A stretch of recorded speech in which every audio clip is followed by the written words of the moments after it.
Merhaba arkadaşlar, örgü kanalıma hoş geldiniz. Kız bebeklerimiz için kolay ve güzel tığ işi hırka yaptım. Bugün bu hırka anlatımını sizlerle paylaşmak istiyorum. Yaka yaptım, bakın hırkaya arkadaşlar. Bu şekilde beyaz yaka yaptım. Çok güzel oldu. Model de çok güzel ve kolay arkadaşlar. Kabarık görüntülü model yaptım bakın.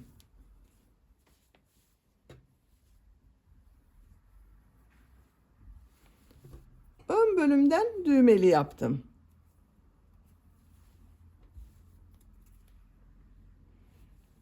Buraya 3 düğme iliği yaptım. Bakın yaka bölümünün buraya karşısına 3 düğme diktim. Siz tercihinize göre bunu 5, 6, 7 düğmeli yapabilirsiniz. Ben 3 düğme kullanmayı tercih ettim.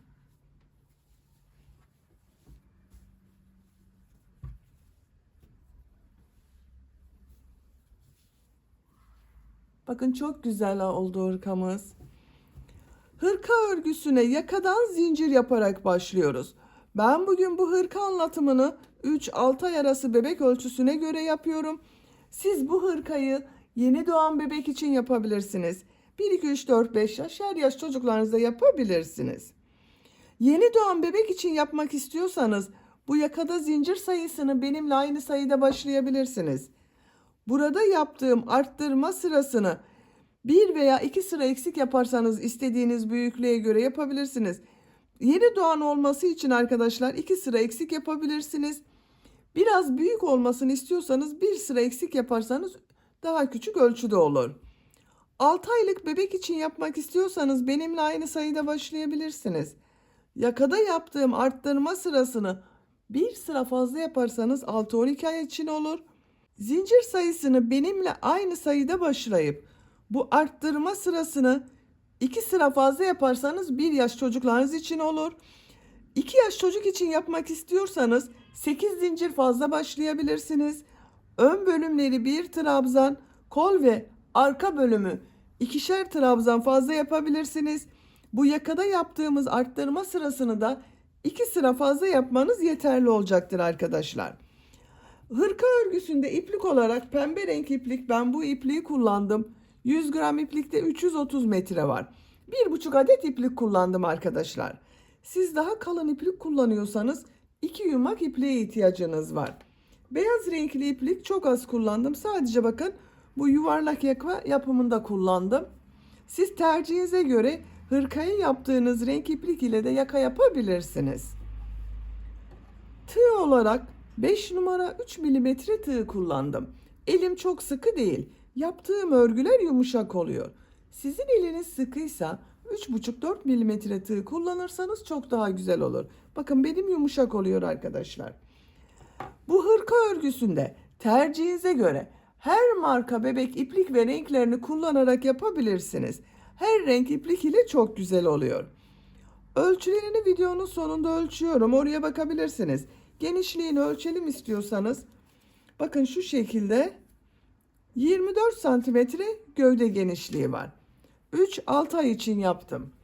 İplik tığı hazırlayalım. Hep birlikte bu kolay ve güzel tığ işi hırka örgüsüne başlayalım. Örgü kanalıma abone değilseniz abone olmayı unutmayın lütfen. İzlediğiniz videolarıma beğeni ve yorumlarınızı yaparsanız çok sevinirim arkadaşlar. Sizlerden gelen beğeni ve yorumlar örgü kanalımın devamlılığı için çok önemli.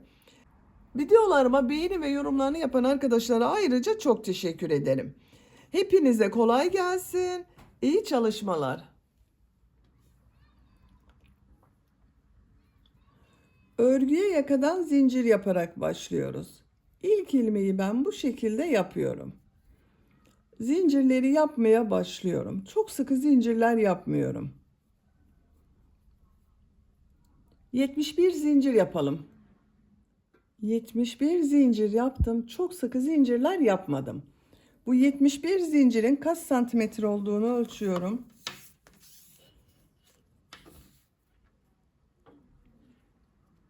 30 santimetre zincir uzunluğu var arkadaşlar. Elimin sıklığına göre 30 santimetre için ben 71 zincir yaptım. Sizin elinizin sıklığına, iplik kalınlığına göre daha fazla veya daha az zincir yapmanız gerekebilir. Şimdi bu zincirler üzerine trabzan yapacağız. Trabzan yaparken yaka ayrımlarını ayıracağız. Tığ üzerine iplik alıyorum. 3 ilmek atlıyorum. 1, 2, 3, 4. ilmeğe trabzan yapıyorum. Bu 3 ilmek atladığımda bir trabzan, bununla birlikte 10 trabzan yapıyorum. 1, 2, 3, 4, 5, 6, 7, 8, 9, 10. 10 trabzan yaptım. 2 zincir yapıyorum. Kol için 14 trabzan yapıyorum.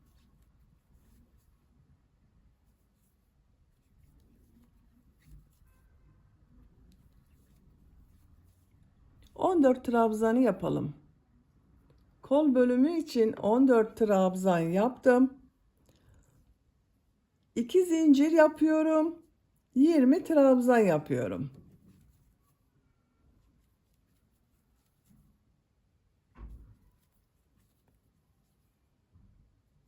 Yirmi trabzanı yapalım. 20 trabzan yaptım. 2 zincir yapıyorum. Kol için 14 trabzan yapıyorum.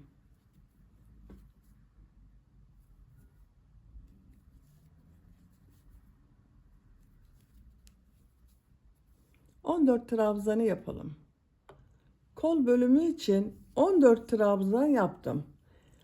Arttırma yeri için 2 zincir yapıyorum. 10 trabzan yapıyorum.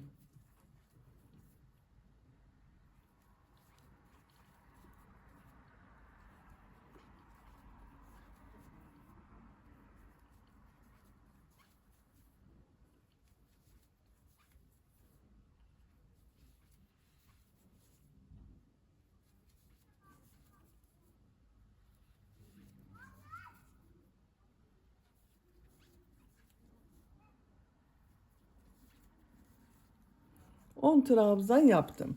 Bu sırada bakın yaka ayrımlarını yaptım. 10'ar trabzan yaptım. Kol bölümleri için 14 trabzan yaptım. Buraya da 2 bölümün toplamı olan 20 trabzan yaptım. Santimetre olarak tekrar ölçüyorum.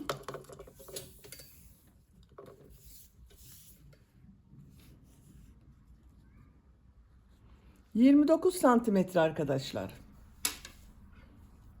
İkinci sıradayım. Bir zincir yapıyorum. Örgüyü çeviriyorum. İlk ilmeğe trabzan yapıyorum. 10 trabzan yapıyorum.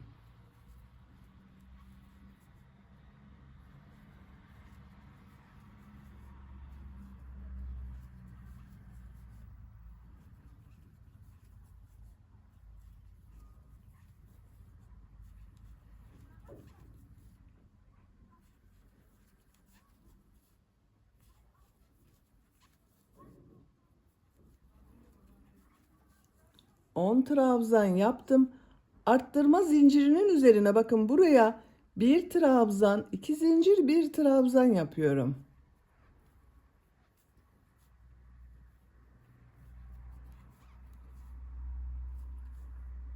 On dört trabzan yapıyorum.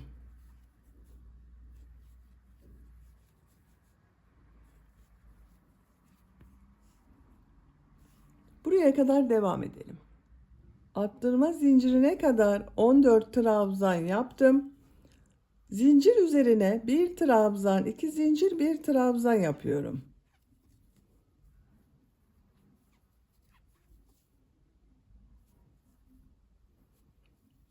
Yirmi trabzan yapıyorum. Bakın kol bölümünde arkadaşlar bir arttırma burada oldu. Bir arttırma burada oldu. Toplam 16 trabzan oldu. 20 trabzanı yapalım. 20 trabzan yaptım. Zincir üzerine bir trabzan, 2 zincir, bir trabzan yapıyorum.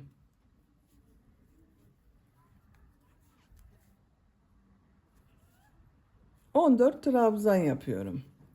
Bakın burada da Bir burada, bir burada arttırma oldu. Toplam 22 trabzan oldu arkadaşlar. 14 trabzanı yapalım. 14 trabzan yaptım. Zincir üzerine bir trabzan, 2 zincir, bir trabzan yapıyorum. 10 trabzan yapıyorum.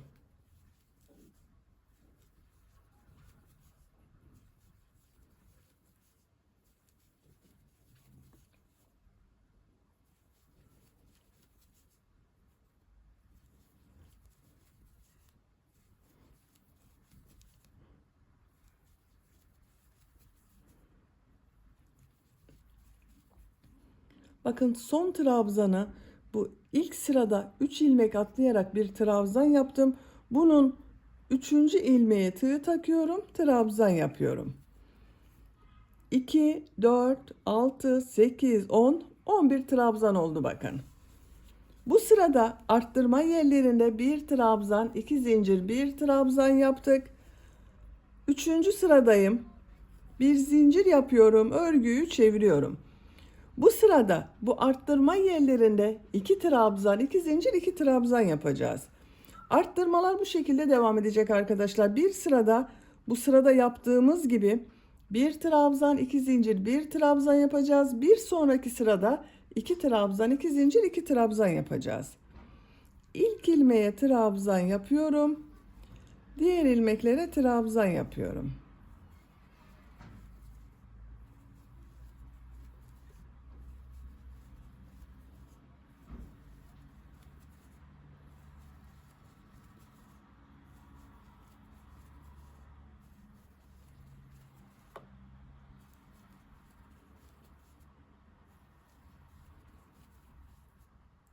Zincir üzerine 2 trabzan, 2 zincir, 2 trabzan yapıyorum.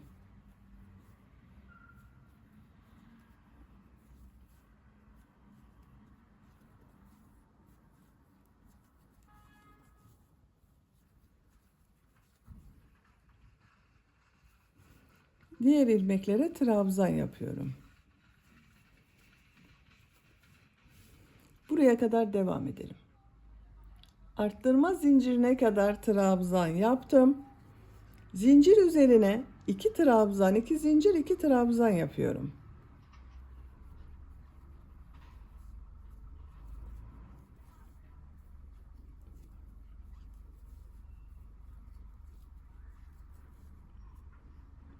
Diğer ilmeklere trabzan yapıyorum.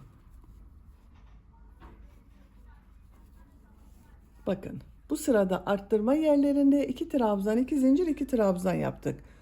Bu arttırma yerinde de 2 trabzan, 2 zincir, 2 trabzan yapalım.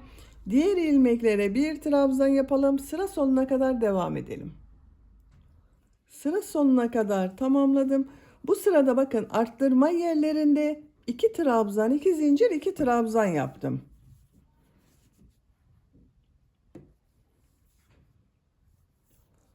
Dördüncü sıradayım. Bir zincir yapıyorum, örgüyü çeviriyorum.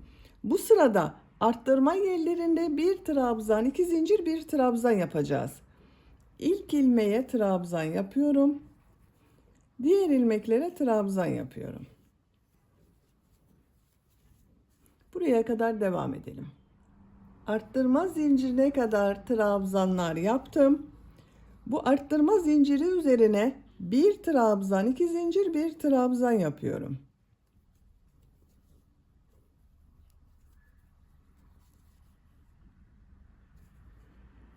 Diğer ilmeklere trabzan yapıyorum.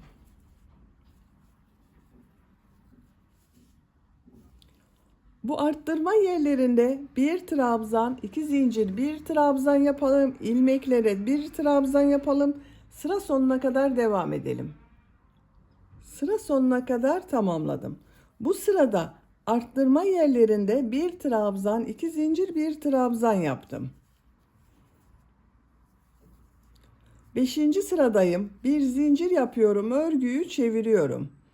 İlk ilmeğe trabzan yapıyorum. Diğer ilmeklere trabzan yapıyorum. Buraya kadar devam edelim. Arttırma zincirine kadar trabzan yaptım. Zincir üzerine 2 trabzan, 2 zincir, 2 trabzan yapıyorum.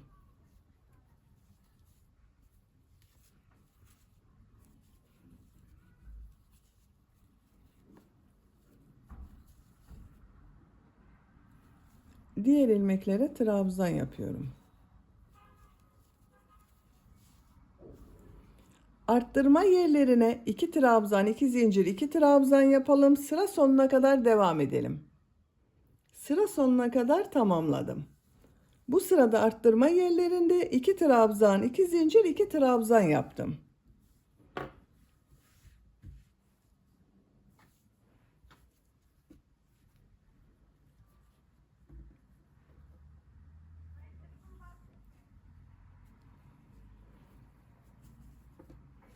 Romanın örgüsü bu şekilde devam edecek arkadaşlar.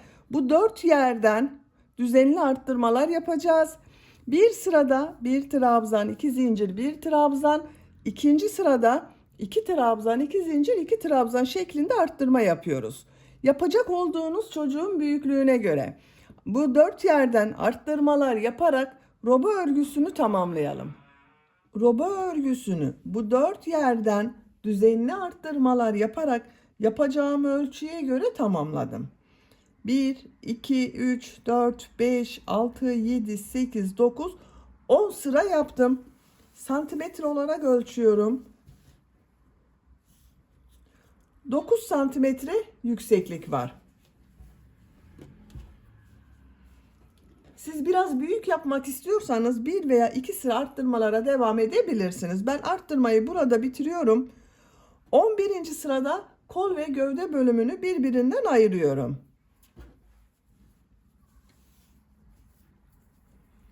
Bir zincir yapıyorum. Örgüyü çeviriyorum. İlk ilmeğe trabzan yapıyorum. Trabzan sırası yapıyoruz.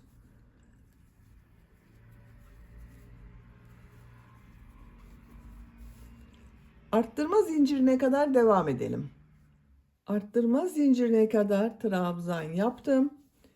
Zincir üzerine 2 trabzan yapıyorum. Kol altı için bir zincir yapıyorum. Tığ üzerine iplik alıyorum. Kolda bulunan bütün ilmekleri atlıyorum.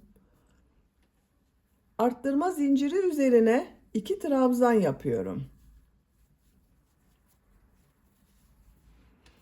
Bakın bir zincir ile ön ve arka bölümü birleştirdik. Görüntüsü bu şekilde oldu. İlmekler üzerine trabzan yapıyorum. Arttırma zincirine kadar devam edelim. Arttırma zincirine kadar trabzan yaptım. Zincir üzerine 2 trabzan yapıyorum. Kol altı için bir zincir yapıyorum. Kolda bulunan bütün ilmekleri atlıyorum. Zincir üzerine 2 trabzan yapıyorum.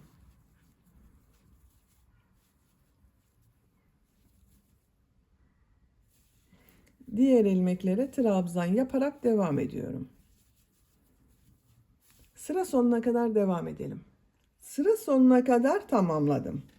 Bu sırada bakın kol bölümünü gövde bölümünden ayırdım. Kol altında bir zincir ile ön ve arka bölümleri birleştirdim.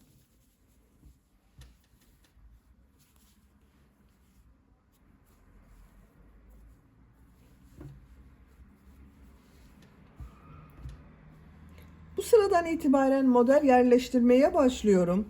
Bir zincir yapıyorum. Örgüyü çeviriyorum. İlk ilmeğe sık iğne yapıyorum. Tığ üzerine iplik alıyorum. 2 ilmek atlıyorum. Bu ilmeğe 5 trabzan yapıyorum. Aynı ilmek içine 5 trabzan yapıyorum.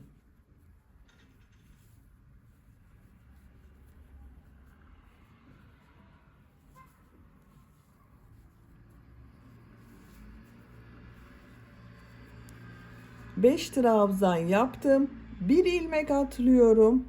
Sık iğne yapıyorum. Bir ilmek atlıyorum. 5 trabzan yapıyorum.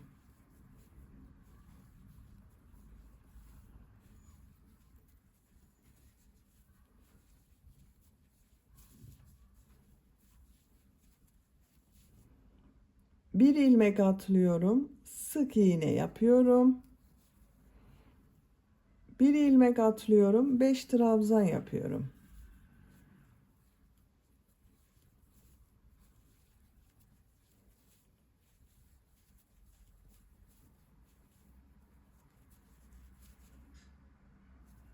Bir ilmek atlıyorum, sık iğne yapıyorum. Bakın bu şekilde oluyor.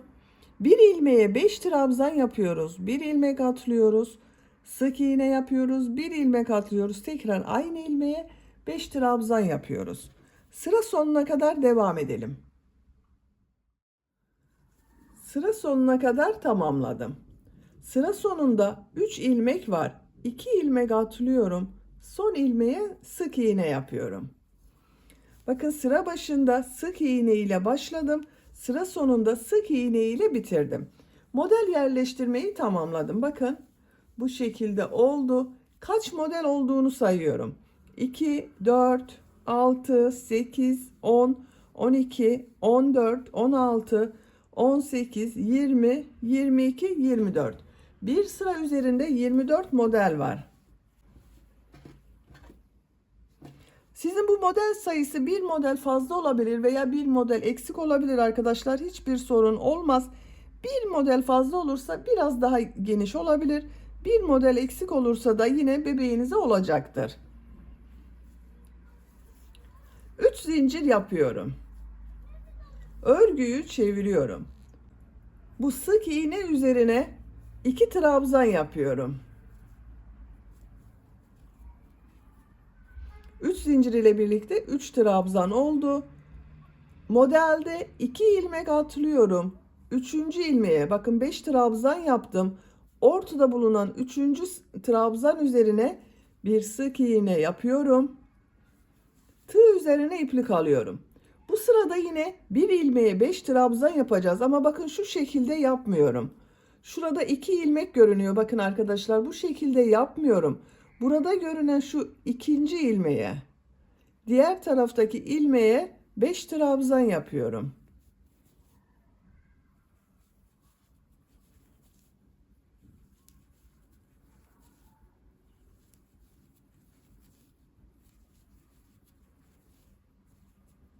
Modelde 2 ilmek atlıyorum. Sık iğne yapıyorum. Bakın tekrar gösteriyorum. Tığ üzerine iplik alıyorum. Şu şekilde bakın 2 ilmek var şurada. Tığ üzerinde 2 ilmek görünüyor. Bu şekilde yapmıyorum. Burada görünen 2 ilmeğin bakın diğer tarafta bulunan ilmekten alarak 5 trabzan yapıyorum.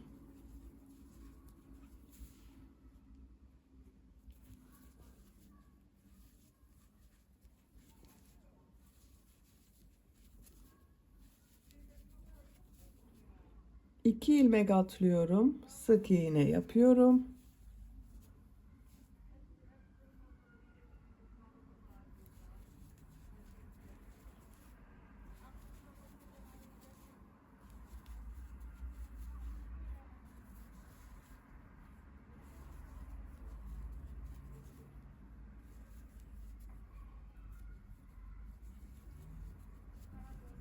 İki ilmek atlıyorum. Sık iğne yapıyorum. Bakın ilmeklerden alarak yaptığımız için model kabarık görünüyor arkadaşlar. Bakın bu şekilde sıra sonuna kadar devam edelim. Sıra sonuna kadar tamamladım. Bakın sıra sonunda şu sık iğne üzerine 3 trabzan yapıyorum.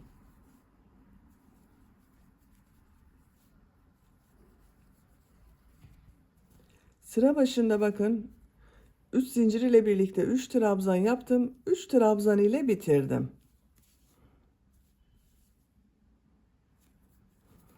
Bir zincir yapıyorum. Örgüyü çeviriyorum. İlk ilmeğe sık iğne yapıyorum. 2 ilmek atlıyorum.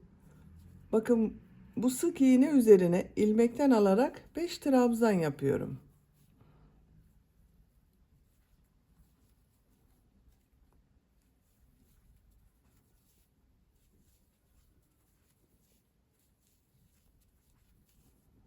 İki ilmek atlıyorum. Sık iğne yapıyorum.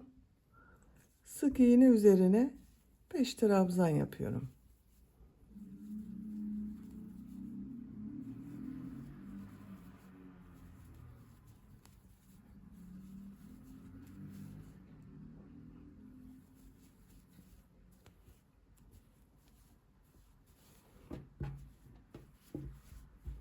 Bakın görüntüsü bu şekilde oluyor arkadaşlar. Model sırasını tekrarlayarak gövde örgüsüne devam edelim. Model sırasını yapacağım ölçüye göre tamamladım. 2, 4, 6, 8, 10, 12, 14, 16, 18, 20, 21 sıra yaptım. 22. sırayı sizinle yapmak istedim arkadaşlar. Son sırayı yapıyorum. Bir zincir yapıyorum, örgüyü çeviriyorum. Bu ilk ilmeğe 3 trabzan yapıyorum.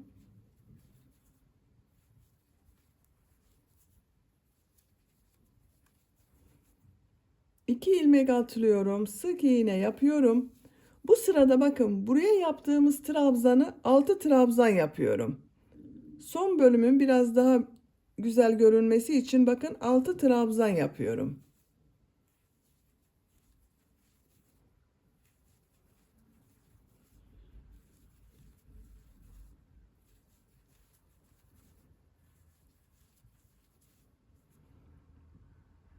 İki ilmek atlıyorum, sık iğne yapıyorum, 6 trabzan yapıyorum.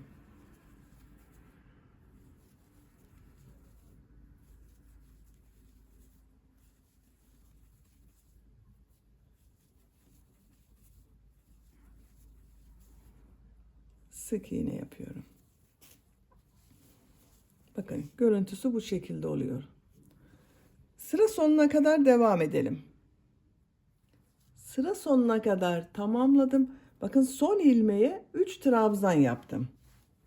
Gövde yüksekliğini bitirdim. Bakın uç bölüm görüntüsü bu şekilde oldu arkadaşlar. Şimdi ön patları yapalım. Sık iğne yapıyorum. Bu ilmeğe sık iğne yapıyorum. Diğer ilmeklere sık iğne yapıyorum.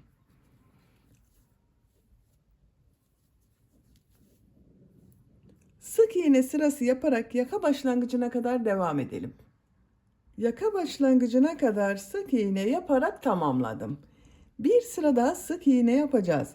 Sık iğneyi yaparken yaka bölümünün buraya ben 3 düğme iliği yapıyorum. Siz tercihinize göre bunu 5-6 düğmede yapabilirsiniz. Düğme ilikleri için işaret yapıyorum. İlk düğme iliğini yaka başlangıcına yapıyorum. Diğerini bakın bu trabzan sırasını bitirdiğim sıraya yapıyorum. Son düğme iliğini de bakın ikiye katladım. Tam ortaya gelen yere işaret yapıyorum. 3 düğme iliğinin yerlerine işaret yaptım.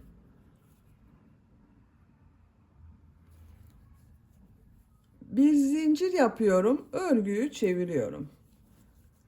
Bir sık iğne yapıyorum.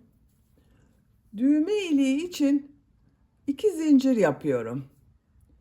2 ilmek atlıyorum. Sık iğne yapıyorum. Bakın düğme iliği için 2 zincir yaptım, 2 ilmek atladım, sık iğne yaptım. Diğer düğme iliğine kadar kaç sık iğne yaptığımı sayıyorum. Bakın 1 yaptım. 2 3 4 5 6 7 8 8 sık iğne yaptım. Düğme iliği için 2 zincir yapıyorum. 2 ilmek atlıyorum. Sık iğne yapıyorum. Bu iki düğme iliği arasına kaç sık iğne yaptıysanız buraya da aynı sayıda yapacağız. Bakın ben 8 yaptım, 8 yapıyorum. 1 2 3 4 5 6 7 8 düğme iliği için 2 zincir yapıyorum. 2 ilmek atlıyorum. Sık iğne yapıyorum. 3 düğme iliğinin yerlerini belirledim. Sık iğne yaparak devam ediyorum. Sıra sonuna kadar devam edelim. Sıra sonuna kadar sık iğne yaparak tamamladım. Bir zincir yapıyorum, örgüyü çeviriyorum. Bu sırada yarım trabzan yapıyorum. İlk ilmeğe yarım trabzan yapıyorum. Yarım trabzanı bilmeyen arkadaşlar için gösteriyorum. Bakın tığ üzerine iplik alıyorum. Tığ ilmeğe takıyorum. İlmek aldım. Tığ üzerinde 3 ilmek var. Üçün içinden bir defada çekiyorum. Yarım trabzan oluşuyor.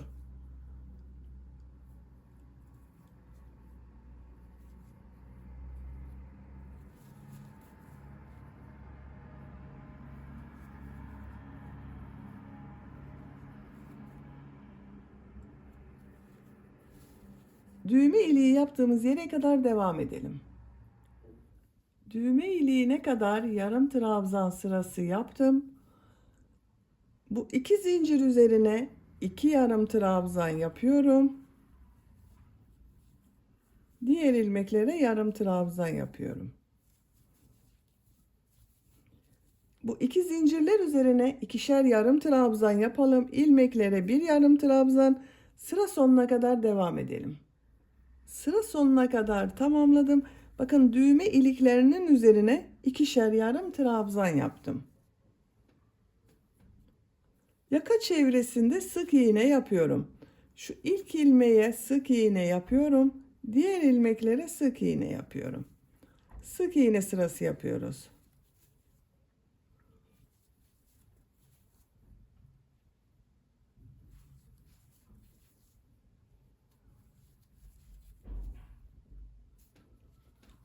Sıra sonuna kadar devam edelim. Sıra sonuna kadar yaka çevresinde sık iğne yaptım. Son ilmeğe bakın sık iğne yapmadım. Bu ipliği burada bekletiyorum. Burada yaptığımız gibi bu ön patta da 2 sıra sık iğne, 1 sıra yarım trabzan yapacağız. Sık iğne sırasını bakın arkadaşlar. Burada son sıranın düzgün görünmesi için ipliği bekletiyorum. Sık iğne sırasını ipliğin diğer ucunu içinden çıkardım. Bununla devam ediyorum. Siz elinizde iplik varsa diğer yumak iplik ile başlayabilirsiniz. Şu ilk ilmekten ilmek yapıyorum. Sık iğne sırası yapıyoruz.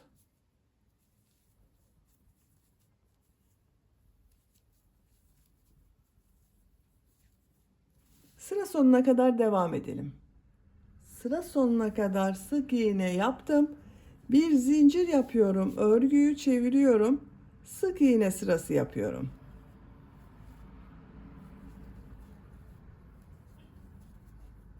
Sıra sonuna kadar devam edelim.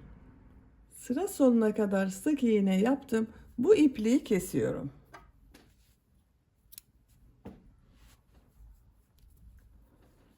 Bakın bu ön patta 2 sıra sık iğne yaptım. Burada beklettiğim iplik vardı. Bakın bu ilmeğe tığ takıyorum. Sık iğne yapıyorum.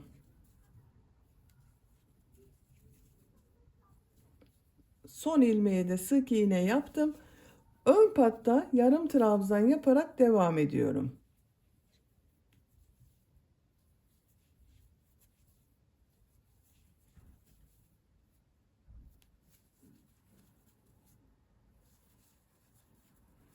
Bakın ipliği beklettiğimiz için buranın görüntüsü düzgün oldu arkadaşlar.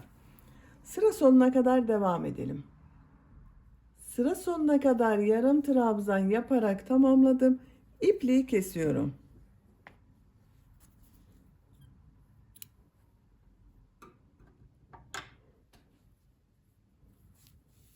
Bakın arkadaşlar bu ön patı da bitirdik. Bu şekilde oldu. Buraya düğmelerini dikerek kullanabiliriz artık. Şimdi kollarını yapalım.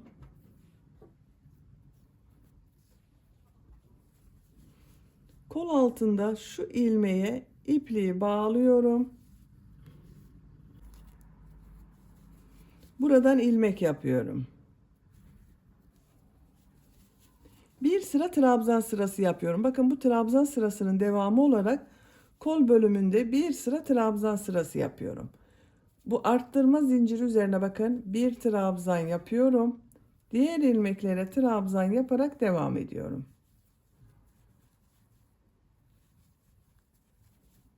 Sıra sonuna kadar devam edelim.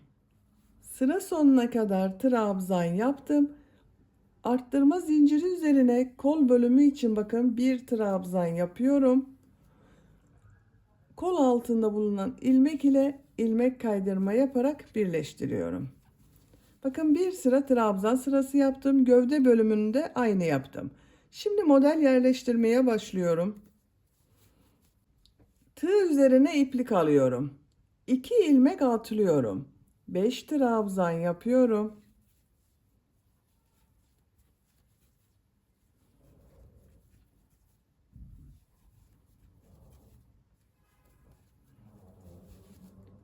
Bir ilmek atlıyorum. Sık iğne yapıyorum.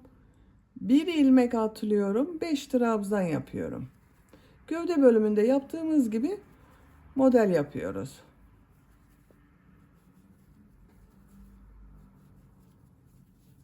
Bir ilmek atlıyorum. Sık iğne yapıyorum. Bir ilmek atlıyorum. 5 trabzan yapıyorum. Sıra sonuna kadar devam edelim. Sıra sonuna kadar model yaptım. Son modelden sonra 2 ilmek var. Bu 2 ilmeği atlıyorum. Bu ilmeğe sık iğne yapıyorum. Model yerleştirmeyi tamamladım. 2, 4, 6, 8, 10. Bir sıra üzerine 10 model yerleştirdim. İkinci model sırasındayım. Bakın ilmek kaydırma yaparak bu 5 trabzanın 3. trabzan üzerine geçiş yapıyorum. İlmek kaydırma yapıyorum. İlmek kaydırma yapıyorum. Bakın burada 3. ilmeğe ilmek kaydırma yaptım. Örgüyü çeviriyorum. Bu sık iğne yaptığım ilmek var bakın. Buraya 5 trabzan yapıyorum. Örgüyü çevirerek örüyorum arkadaşlar.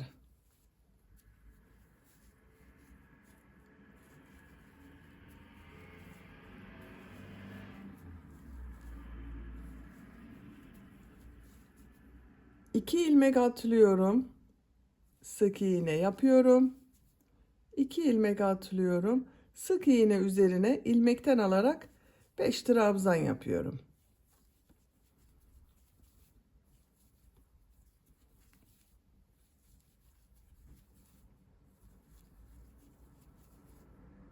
İki ilmek atlıyorum.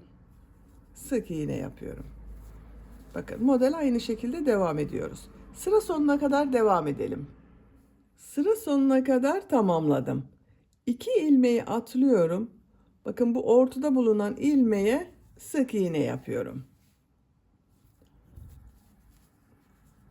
İlmek kaydırma yaparak bakın bu modelin ortasına geçiyorum. Şu 3. ilmeğe ilmek kaydırma yaparak geçiş yapıyorum. 1 2 3 Örgüyü çeviriyorum. Tığ üzerine iplik alıyorum.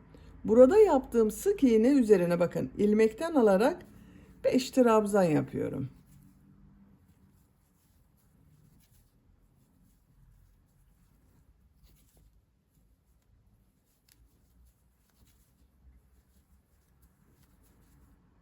İki ilmek atlıyorum. Ortadaki ilmeğe sık iğne yapıyorum. 2 ilmek atlıyorum. İlmekten alarak 5 trabzan yapıyorum.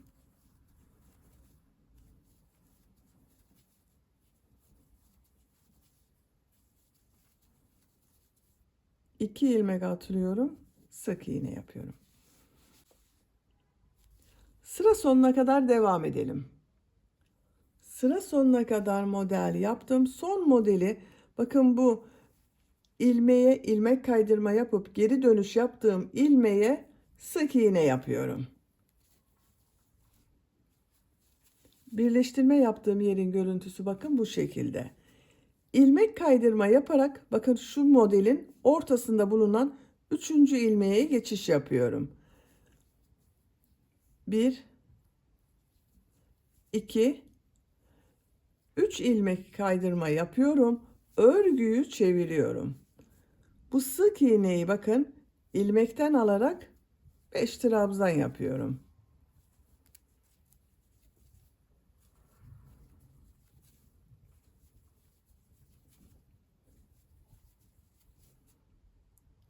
sık iğne yapıyorum. Bakın kol örgüsü bu şekilde devam edecek arkadaşlar. Her sırada aynı sayıda model olacak. Bu ilk sıraya kaç model başladıysanız her sırada aynı sayıda model olacak. Ben bakın 2, 4, 6, 8, 10 modeliyle devam ediyorum. 10 modeliyle kol örgüsü devam edecek arkadaşlar. Yapacak olduğunuz çocuğun büyüklüğüne göre bu model sırasını tekrarlayarak kol örgüsüne devam edelim. Kol örgüsünü yapacağım ölçüye göre tamamladım. 2, 4, 6, 8, 10, 12, 14, 16, 18 model sırası yaptım. Kabarık olarak bakın 2, 4, 6, 8, 9 sıra arkadaşlar. Benim yapacağım ölçü için bu yükseklik yeterli. Bakın diğer kol örgüsünde aynı sayıda yaptım. Kol ucunda bu şekilde sık iğneden oluşan bileklik bölümü yaptım. Bu kolda da aynı yapacağız. Siz biraz büyük yapmak istiyorsanız bir sıra daha model sırası devam edebilirsiniz. En son bakın sık iğne yaptım. Örgüyü çeviriyorum. Sık iğne sırası yapacağız. Arada kesmeler de yapacağız. Kol ucunun biraz dar olması için. Bakın şu şekilde bileklik bölümü biraz dar oldu. Sık iğne, 2 sık iğne yapıyorum. Bir ilmek atlıyorum. 2 sık iğne yapıyorum. Bir ilmek atlıyorum. 2 sık iğne yapıyorum. Bir ilmek atlıyorum. 2 sık iğne yapıyorum.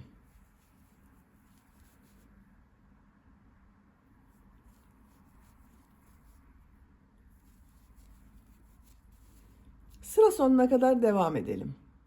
Sıra sonuna kadar sık iğne yaptım. İlk yaptığım bu sık iğne ile ilmek kaydırma yaparak birleştiriyorum. Bakın kol ucunda sık iğne yaptım. 2 sık iğne, bir atlama yaptım. Biraz dar oldu. Tekrar sık iğne sırası yapıyorum. Bir zincir yapıyorum. Her ilmeğe sık iğne yapıyorum. Artık atlama yapmıyoruz. Bakın her ilmek üzerine sık iğne yapıyoruz. Sıra sonuna kadar devam edelim. Sıra sonuna kadar tamamladım. İlk ilmek ile ilmek kaydırma yaparak birleştiriyorum. Bir sıra daha sık iğne yapıyorum. Bu kol ucunu 3 sıra sık iğne yaptım. Bu kolda da aynı yapıyorum.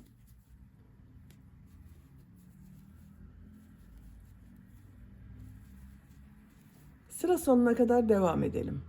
Sıra sonuna kadar tamamladım. İlk ilmek ile ilmek kaydırma yaparak birleştiriyorum. İpliği kesiyorum.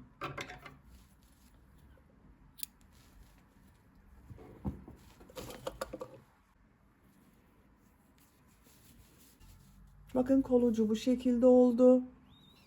Bu kol ucunu 3 sıra sık iğne yaptım. Burada da 3 sıra sık iğne yaptım. Siz tercihinize göre bunu 4-5 sıra yapabilirsiniz.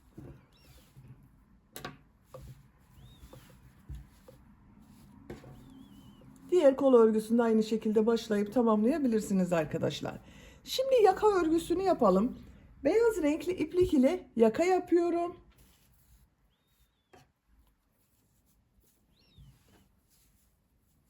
Bakın şu ilmekten, yakanın burada bulunan şu ilmekten ipliği bağlıyorum.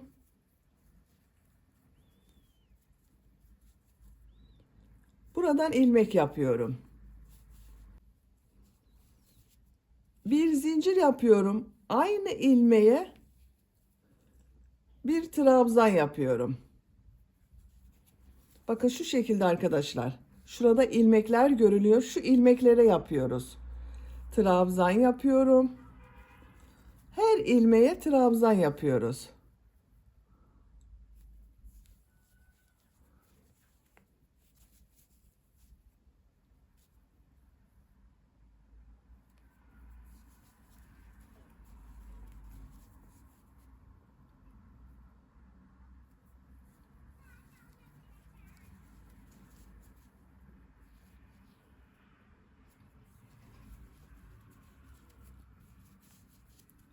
Bakın bu şekilde trabzan sırası oluyor. Sıra sonuna kadar devam edelim. Sıra sonuna kadar trabzan yaptım. Bakın arkadaşlar, yakanın görüntüsü bu şekilde oldu.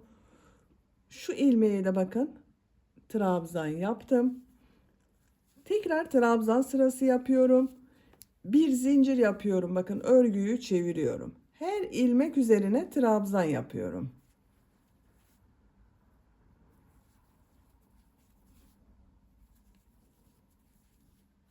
Sıra sonuna kadar devam edelim. Sıra sonuna kadar trabzan yaptım. Son ilmeğe trabzan yaptım. Bir zincir yapıyorum. Örgüyü çeviriyorum. İlk ilmeğe trabzan yapıyorum. Her ilmek üzerine trabzan yapıyoruz. Trabzan sırası yapıyoruz. Sıra sonuna kadar devam edelim. Sıra sonuna kadar trabzan yaptım. Son ilmeğe trabzan yaptım. Bir zincir yapıyorum. Örgüyü çeviriyorum. Dördüncü ve son sırayı yapıyorum. Bu sırada bakın şu ilk ilmeği atlıyorum. İkinci ilmeğe trabzan yapıyorum. Diğer ilmeklere trabzan yaparak devam ediyorum.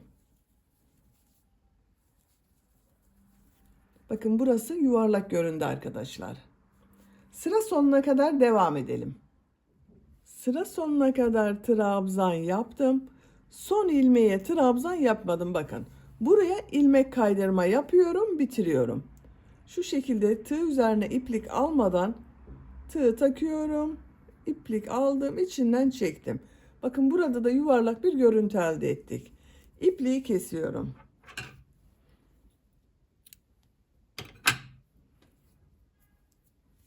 Bakın arkadaşlar, yaka görüntüsü bu şekilde oldu. Yakayı bu şekilde kullanabiliriz. Ben yaka çevresinde bir sırada sık iğne yapıyorum. Bakın şuradan başlıyorum. Düz taraftan yapacağız sık iğneyi. Şu ilmeğe ipliği bağlıyorum.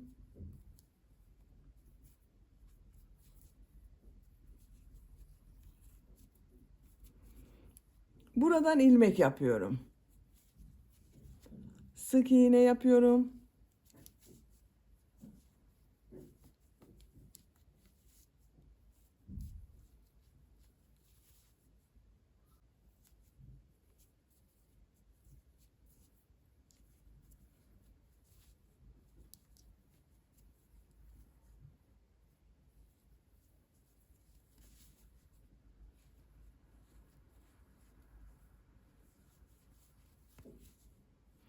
Sık iğne yaparak buraya kadar devam edelim.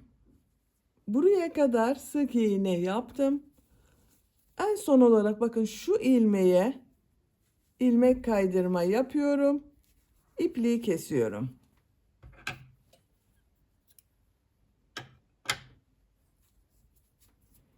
Yaka örgüsünde bitirdik. İpliği bakın şurada kestiğim ipliği yakanın ters tarafında ilmekler arasından çekiyorum arkadaşlar.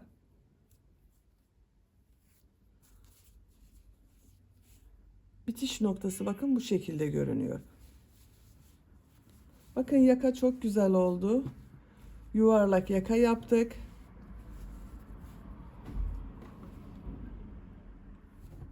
Hırka örgüsünde bitirmiş oldum.